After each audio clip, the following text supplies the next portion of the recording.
आइए बच्चों, आज हम लोग मध्यकालीन भारत का चौथा क्लास करने जा रहे हैं। तो जैसा कि आपका पहला प्रश्न है रजिया से संबंधित है, ठीक है। तो आप लोग मुझे बताएंगे कि रजिया सुल्तान के पिताजी का क्या नाम था? इल्तुतमिश, ठीक है। तो रजिया ने किसके साथ विवाह कर दोबारा सुल्तान बनने की कोशिश की? देखिए, ये प्रश्न आप लोग को लुसेंट में हम बहुत अच्छा से पढ़ाए थे, याद है कि नहीं हमको नहीं पता, लेकिन बहुत अच्छा से पढ़ाए थे और याद होगा थोड़ा बहुत। तो रजिया ने किसके साथ विवाह करके दोबारा सुल्तान बनने की कोशिश की थी, परंतु वह तथा उसके पति दोनों मार डाले गए। कहने का मतलब यह है कि दोनों की हत्या कर दी गई, मार दी गई। किसको? रजिया को और रजिया के पति को। रजिया को और रजिया के पति को, ठीक है। तो रजिया ने किसके साथ विवाह कर दोबारा सुल्तान बनने की कोशिश की, और जब वो दोबारा बनने की कोशिश किया तो बन नहीं सकी, है ना, क्योंकि उनको और उनके पति को दोनों को मार डाला गया, ठीक है। तो किसके साथ? उस व्यक्ति का नाम है आपको इख्तियारुद्दीन अल्तुनिया। इख्तियारुद्दीन अल्तुनिया ये पूरा नाम हो गया, लेकिन आपको ये याद होगा कि रजिया का विवाह अल्तुनिया के साथ हुआ था, ठीक है। रजिया के विवाह किसके साथ? अल्तुनिया के साथ हुआ था, ठीक है। तो बताइए एक बार पुनः प्रश्न कि रजिया ने दोबारा सुल्तान बनने की कोशिश की, लेकिन उनके साथ कौन सा घटना हो गया? क्या वो बन सकी? नहीं। तो क्या घटना हो गया उसके साथ? उनको और उनके पति को, जिसके साथ विवाह, है ना, जिसके साथ विवाह हुआ था, तो उनको भी मार दिया गया। तो अगर आपसे पूछे कि रजिया का विवाह किसके साथ हुआ था, इख्तियारुद्दीन अल्तुनिया के साथ, है ना, इख्तियारुद्दीन अल्तुनिया, इख्तियारुद्दीन अल्तुनिया, ठीक है। तो बताइए कि रजिया के पति का क्या नाम था? रजिया सुल्तान का विवाह किसके साथ हुआ था? इख्तियारुद्दीन अल्तुनिया के साथ हुआ था। अगला प्रश्न है कि रजिया को हटाने में महत्वपूर्ण भूमिका, रजिया पर चर्चा पीछे क्लास में हुआ था, और रजिया को हटाने की कोशिश जो की जा रही थी, क्यों की जा रही थी आप बताएंगे मुझे? क्योंकि वो लेडीज थी, यानी कि महिला थी, और इस्लाम धर्म में मतलब महिलाओं के इशारे पर पुरुष को चलना जो है सो जायज नहीं माना गया, इस वजह से उनको हटाने का प्रयास किया गया था, ठीक है ना। तो रजिया को हटाने में महत्वपूर्ण भूमिका अदा करने के लिए बहराम शाह, कौन? बहराम शाह ने बलबन को कहाँ का जागीरदार या इक्तादार बना दिया? देखिए, जब किसी के साथ किसी तरह गलत करना होता है, जैसे किसी को मरवाना होता है, तो हम लोग उसके बदले में उसको कुछ रकम देते हैं ना, या उसके बदले में कुछ पैसा देते हैं ना, कि आप ये मेरा काम कर दीजिए, हम आपको ये काम मतलब कर देंगे, या ये चीज़ आपको हम दे देंगे, कुछ संपत्ति या कोई वस्तु की बात अगर हो तो यहाँ पर भी वही बात हुआ है। रजिया को हटाने के चक्कर में बहराम शाह क्या किया कि बलबन को जागीरदार या इक्तादार बना दिया। क्या बना दिया, जल्दी बताइए? जागीरदार या इक्तादार बना दिया। तो बहराम शाह ने किस जगह का बना दिया, तो वही आपको बताना है। जगह का नाम है रेवाड़ी। क्या नाम है? रेवाड़ी। मतलब बलबन को बना दिया, है ना, क्या बना दिया? जागीरदार या इक्तादार। क्या बना दिया? और कहाँ का जागीरदार बना दिया? है ना, रेवाड़ी का। कहाँ का बना दिया? रेवाड़ी का। अब जो है यहाँ एक दो प्रश्न और हम लोग सीखेंगे, ठीक है ना। सबसे पहले मुझे ये बताइए कि रजिया को हटाने के लिए बहराम शाह किसको इक्तादार या जागीरदार बना दिया था? बलबन को, है ना। और कहाँ का बना दिया था? किस जगह का इक्तादार बना दिया? रेवाड़ी का। अब आपको हम बताते हैं अगला दो चार प्रश्न जो हम लोग सीखते हैं उसके बारे में। देखिए, यहाँ पर सबसे पहले हम लोग सीखेंगे जागीरदार का मतलब क्या होता है, ठीक है। जैसे आप कहीं बड़े बड़े महापुरुष से मिलने के लिए जाते हैं, या कोई मौलाना के पास ही आप मिलने के लिए जाते हैं, तो उनके लिए कुछ भेंट स्वरूप लेके जाते होइएगा आप, मतलब कोई फल या कोई मिठाई उठा लेकर के जा रहे होंगे। ठीक उसी तरह से राजा से मिलने के लिए जो भी व्यक्ति आएंगे, और उनको जो भेंट स्वरूप मतलब समझ गए ना, उपहार स्वरूप या मिलने के लिए आए, उसके स्वरूप जो है जो जमीन दी जाती थी। क्या दी जाती थी? जमीन। और वो जो जमीन होता था ना, उस जमीन को राजा क्या करता था कि अपने किसी अधिकारी को सौंप देते थे। अब बात समझ में आ गया होगा। एक बार फिर से समझिए, इक्तादार का मतलब या जागीरदार का मतलब। जागीरदार या इक्तादार का मतलब हो गया आपको जो है जागीरदार का मतलब तो हो गया कि आपको जो जागीर का जो स्वामी हुआ वो हो गया, ठीक है ना। जागीरदार का मतलब क्या हुआ, और जागीर का मतलब हो गया एक तरह से समझिए जमीन, एक तरह से समझिए भूमि। और कैसी भूमि, तो राजा, हाँ, राजा को भेंट के रूप में जो दी गई भूमि होती है उसको हम लोग जागीर कहते हैं। और उस जागीर को यदि हम किसी व्यक्ति को सौंप देते हैं, बात समझ में आ गया ना, तो उसको ही कहा गया आपको जागीरदार। क्या कहा गया, जागीरदार। बात समझ में आ रहा है, तो जागीरदार या इक्तादार समझ में आया, ठीक है। तो वही बात बताता है जमीन का स्वामी, जागीरदार का मतलब जमीन का स्वामी, जमीन का मालिक। तो देखिए यहाँ पर क्या होता है कि इसको रजिया सुल्तान को हटाने के लिए पद से जागीरदार बना देता है, मतलब इक्तादार बना देता है। अब समझ में आ गया होगा कि जागीरदार का मतलब क्या हुआ, बताइए फटाफट से। बिल्कुल, राजा को भेंट में दी गई जमीन का स्वामी बना दिया। जमीन का किसको, बलबन को बना दिया। किसने बना दिया, बहराम शाह ने बना दिया। किसने बना दिया, बहराम शाह ने बना दिया। बात समझ में आ रहा है। और बहराम शाह कहा कि आप उसको पद से हटाने का प्रयास कीजिए, पद से उसको हटाइए। बात समझ में आ रहा है कि नहीं आ रहा। वही बात है कि रजिया को हटाने में महत्वपूर्ण भूमिका अदा करने के लिए बहराम शाह ने बलबन को कहाँ का जागीरदार या इक्तादार बना दिया। तो बलबन को कहाँ का जागीरदार बना दिया, बताइए आप लोग, कहाँ का बना दिया। अब आपके मन में ये प्रश्न उठ रहा होगा कि भाई रेवाड़ी क्या है, तो जरा वो भी हम आपको बता दें कि रेवाड़ी हरियाणा राज्य का एक जिला है। बताइएगा, रेवाड़ी क्या है, हरियाणा राज्य का एक जिला है, याद रखिएगा। और बताइए कि हरियाणा की राजधानी कहाँ है, चंडीगढ़। हरियाणा की राजधानी कहाँ है, चंडीगढ़। अगला प्रश्न है आपका कि बहराम शाह ने किसे अपना वजीर नियुक्त किया था। अब सबसे पहले समझिए वजीर का मतलब क्या होता है। वजीर का मतलब जैसे अभी पीएम हम लोग कहते हैं ना, प्रधानमंत्री, उसी तरह से वजीर का मतलब क्या होता था, मंत्री होता था। क्या होता था, मंत्री होता था। वजीर का अर्थ क्या होता है, मंत्री। तो बहराम शाह ने अपना वजीर किसको नियुक्त किया था। बहराम शाह अपना वजीर महाजुबुद्दीन को नियुक्त किया था। किसको किया था, बिल्कुल, महाजुबुद्दीन को नियुक्त किया था। तो बताइए कि बहराम शाह के वजीर कौन थे, महाजुबुद्दीन। आपका अगला प्रश्न है कि 1265 ईस्वी नासिरुद्दीन महमूद की अकस्मात मृत्यु। अकस्मात का मतलब होता है अचानक। आप रास्ते में जा रहे थे, कहीं पर हार्ट अटैक आ गया, दिल का दौरा आ गया, कहीं पर ब्रेन हैमरेज कर गया, तो इसका मतलब क्या हुआ, अचानक मृत्यु हो गया। अब मान के चलिए कोई आदमी 1 महीना से बीमार चल रहा था, है ना, इसके बाद वो मरा, तो वो अकस्मात मृत्यु हुआ, नहीं हुआ। अकस्मात मृत्यु का मतलब आप रास्ते में जा रहे थे, या अभी हम पढ़ा रहे हैं, पढ़ाते कुछ हो गया, डेथ कर गए, तो इसको हम लोग कौन सा मृत्यु कहेंगे, अकस्मात, यानी कि अचानक मृत्यु हो जाना। तो चलिए बहराम ये 1265 ईस्वी में नासिरुद्दीन महमूद की अकस्मात मृत्यु के बाद, यानी कि नासिरुद्दीन महमूद की मृत्यु कैसे होती है, जल्दी बताइए आप लोग। अकस्मात होती है, अचानक से होती है। कब होती है, 1265 ईस्वी में। कब होती है, तो किसकी मृत्यु होती है, नासिरुद्दीन महमूद की मृत्यु हो जाती है। और मृत्यु के बाद दिल्ली के गद्दी पर जरा बात को समझिए। बलबन को पहले जागीरदार बना दिया, पहले इक्तादार बना दिया, और इसके बाद जो है नासिरुद्दीन महमूद की जब मृत्यु होती है, कब होती है, 1265 ईस्वी में। उसके बाद नासिरुद्दीन महमूद के बाद दिल्ली की गद्दी पर कौन बैठा, तो बलबन आके बैठ जाता है। कौन आके बैठता है, अगर आपसे कोई पूछे कि बलबन दिल्ली की गद्दी पर कब बैठा, और नासिरुद्दीन महमूद की मृत्यु कब हुई, अब बात समझ में आ गया ना। तो एक बार फटाफट से बताइए कि रजिया की पिताजी का क्या नाम था। अब ये बताइए कि रजिया से पहले, रजिया दिल्ली के गद्दी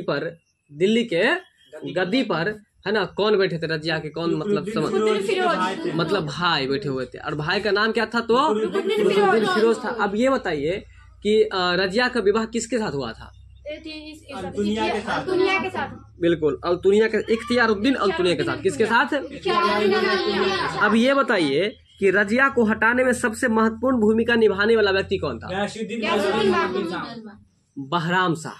कौन था, बहराम शाह। वही बलबन को क्या किया कि उसको लोभ दे दिया कि तुमको हम जागीर का मालिक बना देंगे, और वो जो जागीरदार बना देता है, ठीक है, और इसके बाद उसको पद से हटाने का पूरा प्रयास किया था। बात समझ में आ रहा है? अब ये बताए कि नासिरुद्दीन महमूद की मृत्यु कब हुई और कैसे हुई? 1557 चलिए, अब दिल्ली की गद्दी पर नासिरुद्दीन महमूद के बाद यानी कि 1265 ईस्वी के बाद दिल्ली की गद्दी पर कौन बैठता है? बलबन बैठता है। आपका अगला प्रश्न है कि बलबन का वास्तविक नाम क्या था? बलबन का वास्तविक नाम क्या था? देखिए, बलबन का वास्तविक नाम था आपको बहाउद्दीन। क्या नाम था? बलबन का वास्तविक नाम क्या था? बलबन का वास्तविक नाम क्या था? चलिए, अगला प्रश्न है, बलबन शुरुआत में किसका गुलाम था?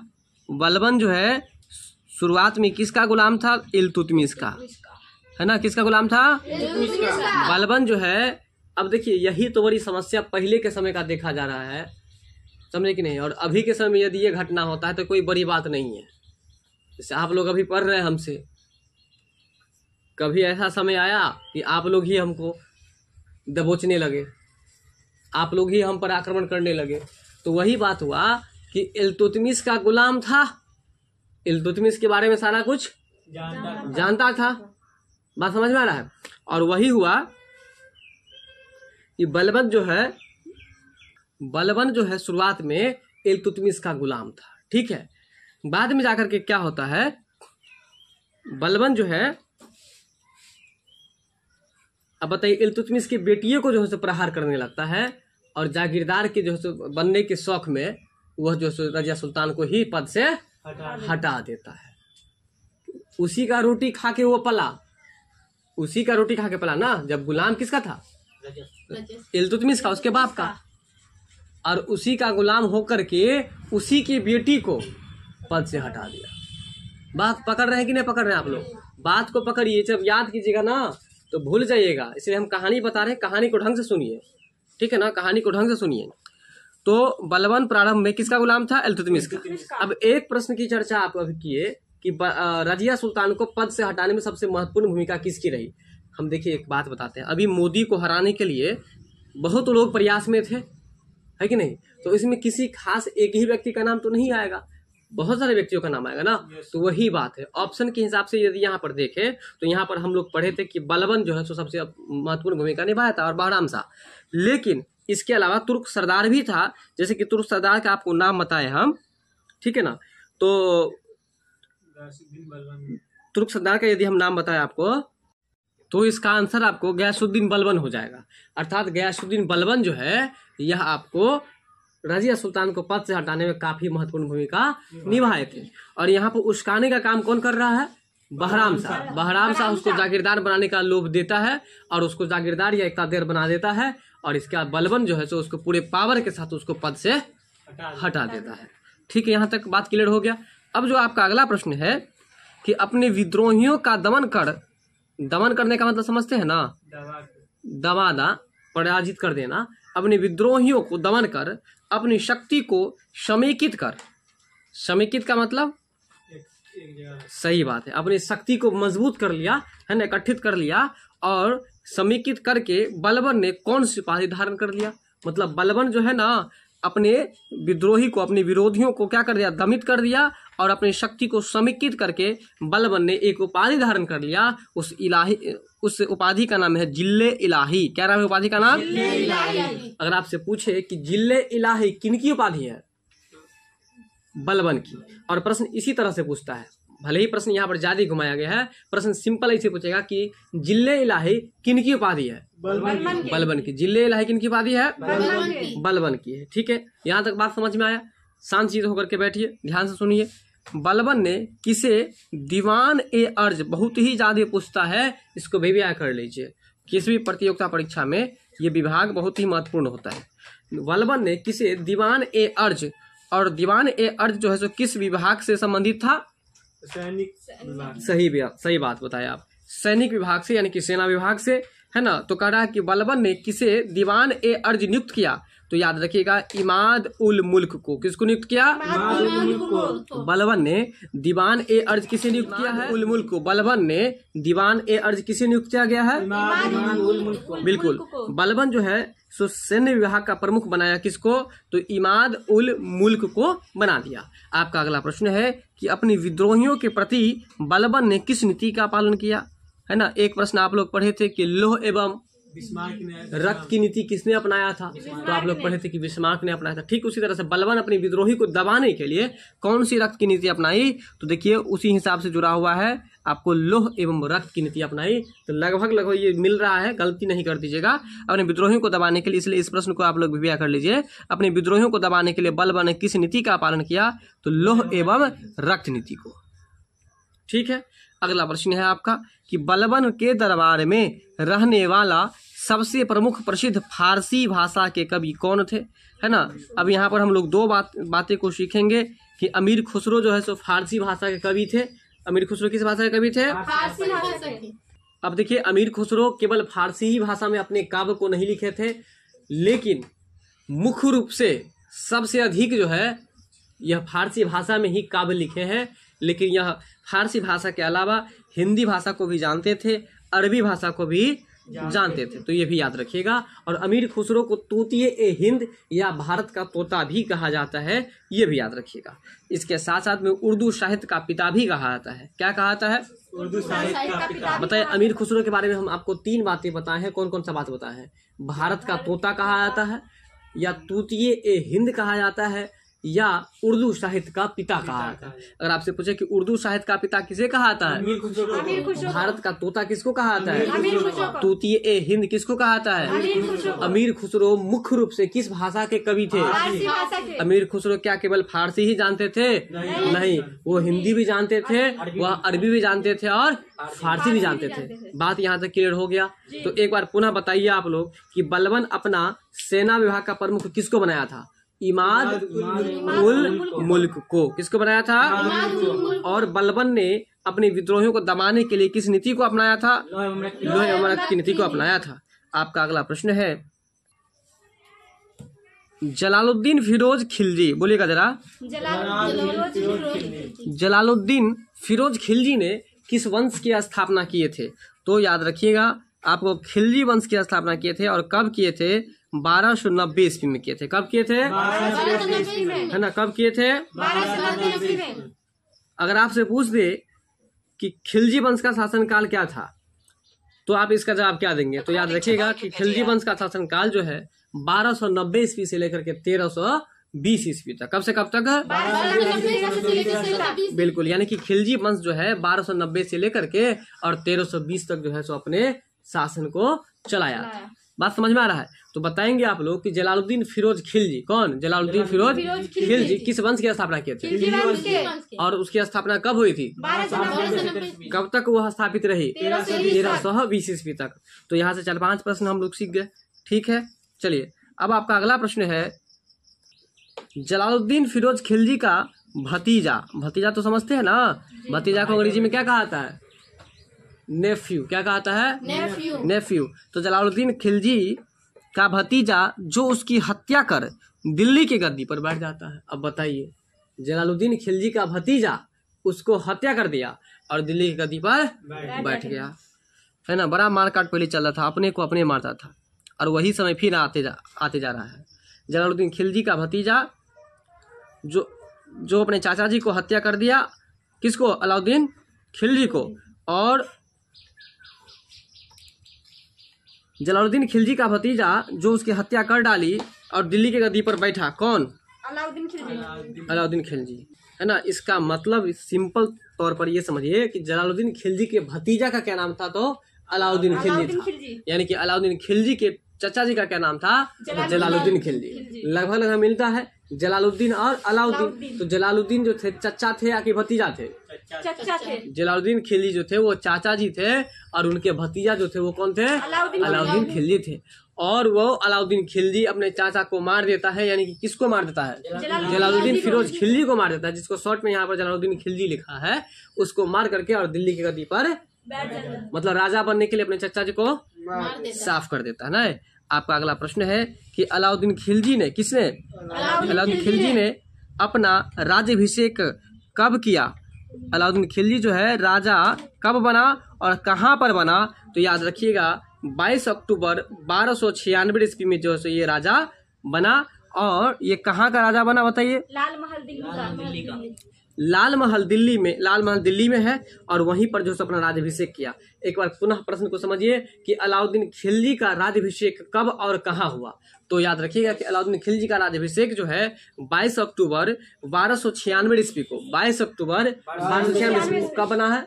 22 अक्टूबर 1296 ईस्वी को खिलजी का राज्याभिषेक हुआ है। और कहाँ हुआ है?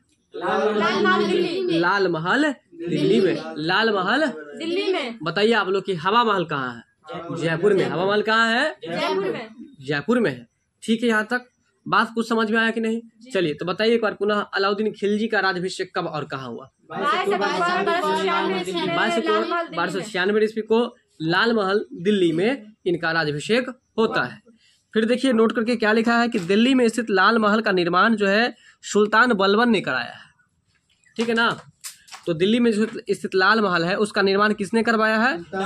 बलबन ने। लाल महल का निर्माण दिल्ली में जो है किसने करवाया है? बलबन ने। ठीक है ना? बलबन किस जाति का था? अगर आपसे प्रश्न पूछे तो क्या जवाब दीजिएगा? तुर्क जाति का था, जिसका पूरा नाम गयासुद्दीन बलबन था। आपका अगला प्रश्न है कि अलाउद्दीन खिलजी ने अपनी राजधानी कहाँ पर बनाई थी? देखिए राज्याभिषेक हुआ था लाल महल जो कि दिल्ली में, लेकिन वो अपनी राजधानी कहाँ बनाई थी? तो ये बनाई थी आपको सीरी में। कहाँ पर? सीरी में। देखिए ये जो सीरी है ना, सीरी एक शहर है और यह दिल्ली में अवस्थित एक शहर है। याद रखिएगा सीरी को सुल्तान अलाउद्दीन खिलजी ने लगभग 1303 ईस्वी में मेहरौली के उत्तर में बनाया था। याद रखिएगा कि सीरी शहर को किसने बनाया था? तो अलाउद्दीन खिलजी ने बनाया था। और अलाउद्दीन खिलजी कब बनाया था? तो लगभग 1303 ईस्वी में। कहाँ पर? तो मेहरौली के बगल में। ठीक है, मेहरौली के उत्तर में। ठीक है, सीरी दिल्ली में बनाया जाने वाला दूसरा शहर था। दिल्ली में बनाया जाने वाला दूसरा था। इस पर कभी किसी ने विजय प्राप्त नहीं की। मतलब सीरी एक ऐसा जगह है जिसको कोई भी आज तक नहीं जीत पाया। अलाउद्दीन खिलजी 1296 से लेकर के 1316 ईस्वी तक शासन करने वाले खिलजी वंश का दूसरा शासक था। अगर आपसे पूछे कि अलाउद्दीन खिलजी जो थे वह खिलजी वंश का क्या शासक था? दूसरा शासक था। तो अगर आपसे पूछे कि खिलजी वंश का पहला शासक का नाम क्या है? जलालुद्दीन फिरोज खिलजी। क्या नाम था? जलालुद्दीन फिरोज खिलजी। सही बात बताया आप। तो अलाउद्दीन खिलजी के बारे में इतने कॉन्सेप्ट को समझे। बताइए कि सीरी क्या है और इसको किसने बनाया था? सीरी एक शहर है जो कि दिल्ली में मेहरौली के उत्तर में है। इस शहर को किसने बनाया था? अलाउद्दीन खिलजी ने। कब बनाया था? 1303 ईस्वी में बनाया था। और बताइए कि सीरी पर कोई पराजित किया है? कोई इसको जीत सका? नहीं जीत सका। ठीक है, चलिए तो अलाउद्दीन खिलजी ने अपनी राजधानी कहाँ बनाई थी? अब ये बताइए आप लोग। जो अलाउद्दीन खिलजी दिल्ली में यह दूसरे शहर को बनाने का काम करता है। जो बनाया वही ना सुख करेगा। वही बात है, जो बनाया वो सुख किया, यानी कि इसको बनाया अलाउद्दीन खिलजी, इसीलिए उसको अपनी राजधानी बना लिया अलाउद्दीन खिलजी। ठीक है, अलाउद्दीन खिलजी वंश का क्या शासक? कब से कब तक रहा? अगर आपसे ये पूछ दिया तो क्या जवाब दीजिएगा? 1296 से 1316 ईस्वी तक। ठीक है, 22 अक्टूबर 1296 में ये राजा बना था कि नहीं बना था? और कहाँ पर राजा बना था? लाल महल दिल्ली में। अपनी राजधानी कहाँ बनाया? सीरी में। सीरी कहाँ है? दिल्ली में, मेहरौली के बगल में। आपका अगला प्रश्न है, एक बार पुनः इस प्रश्न को समझिए। अलाउद्दीन खिलजी ने अपनी राजधानी कहाँ बनाई? तो सीरी में बनाई थी। दिल्ली में कुतुब मीनार परिसर में स्थित है। ये दिल्ली के जो कुतुब मीनार है उस कुतुब मीनार के परिसर में, कुतुब मीनार के परिसर का मतलब उसके फील्ड में यह सीरी अवस्थित है। बात कुछ समझ में आया? चलिए अगले प्रश्न पर। अगला प्रश्न है कि अलाउद्दीन खिलजी ने विश्व विजय एवं एक नवीन धर्म चलाने के अपने विचार अपने किस मित्र के कहने पर त्याग दिया? अलाउद्दीन खिलजी ने विश्व विजय और एक नवीन धर्म चलाने के अपने विचार अपने किस मित्र के कहने पर त्याग दिया? अलाउल मुल्क के कहने पर जो है। देखिए इसका सोच था कि हम पूरे विश्व में जाकर के लड़ाई करें और एक नया धर्म चलाए, लेकिन इनके मित्र इनको समझाते बुझाते हैं कि दूर इतना नहीं कीजिए, है कि नहीं, इतना करने में संभव नहीं हो पाएगा। तो इसलिए न नया धर्म चलाया और न ही पूरे विश्व को जीतने का प्रयास किया। इस दोनों विचार को क्या कर दिया? वो त्याग दिया। और किसके कहने पर? अपने मित्र के कहने पर। किस मित्र के कहने पर? अलाउल मुल्क के कहने पर। किसके कहने पर? अलाउल मुल्क के कहने पर। आपका अगला प्रश्न है कि सुल्तान बनने पर, क्या बनने पर? सुल्तान बनने पर पहली बार अलाउद्दीन खिलजी ने कौन सा प्रदेश जीता? बताइए, सुल्तान बनने पर अलाउद्दीन पहली बार सुल्तान बनने पर, ये इस प्रश्न को भी कीजिए। सबसे पहले सुल्तान बनने पर पहली बार अलाउद्दीन खिलजी ने कौन सा प्रदेश जीता था?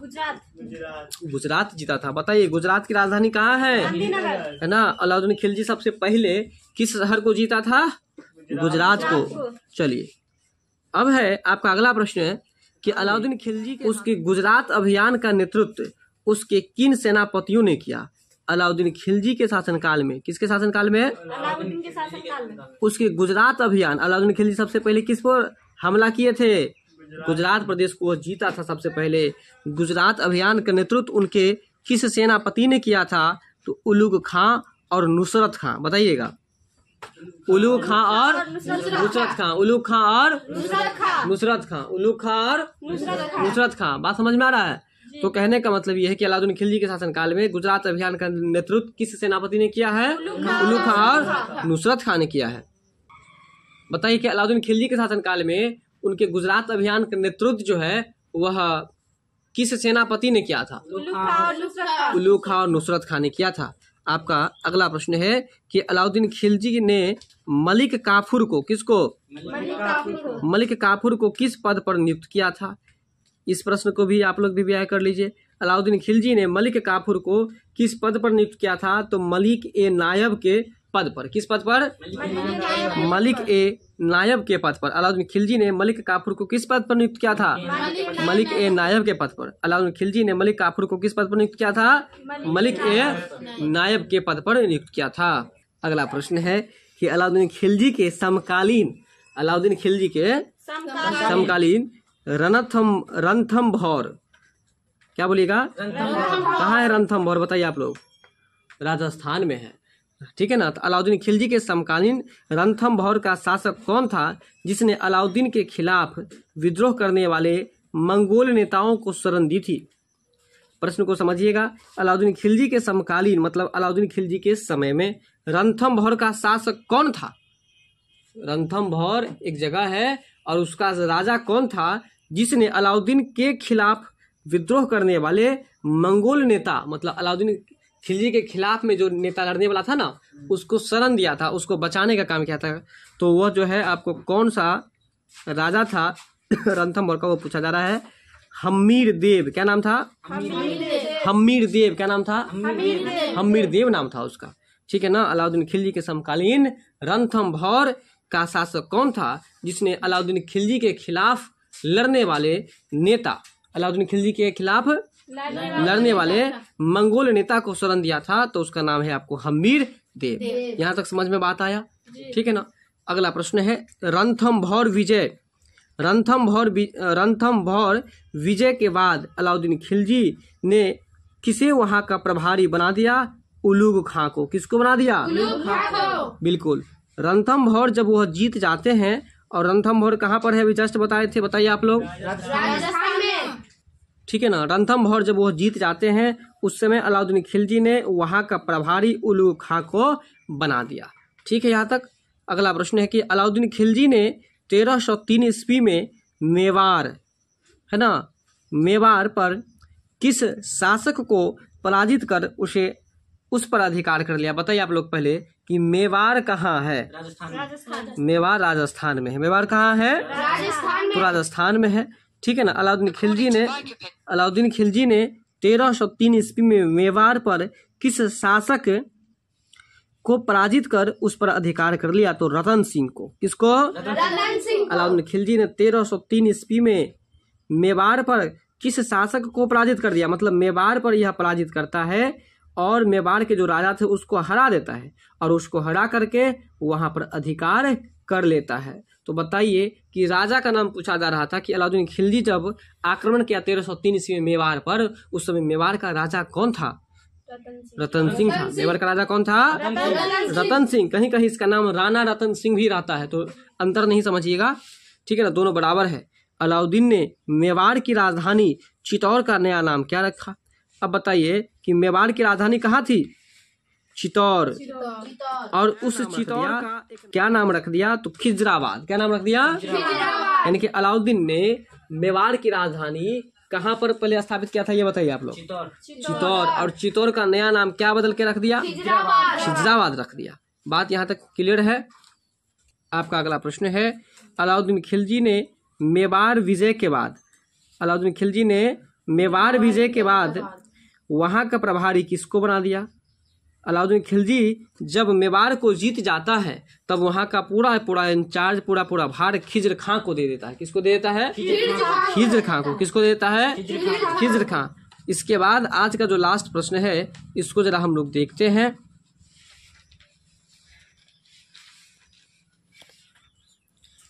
अलाउद्दीन खिलजी की आर्थिक नीतियों की जानकारी, है ना, किसकी जानकारी? अलाउद्दीन खिलजी की आर्थिक नीतियों की जानकारी देने वाली सबसे अधिक महत्वपूर्ण पुस्तक कौन सी है? इस प्रश्न को भी आप लोग भी कर लीजिए। अलाउद्दीन खिलजी की आर्थिक नीति की जानकारी देने वाली सर्वाधिक महत्वपूर्ण पुस्तक जो है आपको बर्नी के द्वारा लिखा गया पुस्तक है, जिसका नाम है आपको तारीखे फिरोज शाही। क्या नाम है? तारीखे फिरोज शाही। और आपसे पूछेगा कि तारीखे फिरोज शाही पुस्तक किनके द्वारा लिखा गया है? बर्नी के द्वारा। किसके द्वारा? जियाउद्दीन बर्नी इनका पूरा नाम था, ये भी याद रखिएगा। एक और पुनः प्रश्न समझिए कि अलाउद्दीन खिलजी के आर्थिक स्थिति के बारे में, मतलब अलाउद्दीन खिलजी जो राजा था उनके आर्थिक स्थिति के बारे में, किस तरह से रुपए का उपार्जन करता था, है ना, किस हिसाब से उसका राज्य चलता था, आखिर लोगों को जीने का जो है तो आधार क्या था, आर्थिक स्थिति में किस तरह से लोग उपार्जन करते थे। तो वही करा कि आर्थिक नीतियों को यदि आपको पढ़ना हो, उसकी जानकारी लेना हो, तो सबसे अधिक महत्वपूर्ण पुस्तक कौन सा है? तो वर्नियर के द्वारा, जियाउद्दीन वर्नियर के द्वारा लिखा गया जो एक पुस्तक है जिसका नाम है तारीखे फिरोज शाही। आज के लिए बस इतना ही। वीडियो पसंद आया हो तो लाइक, शेयर और सब्सक्राइब जरूर कीजिएगा। मिलते हैं हम लोग अगली वीडियो में लेक्चर 5 के साथ।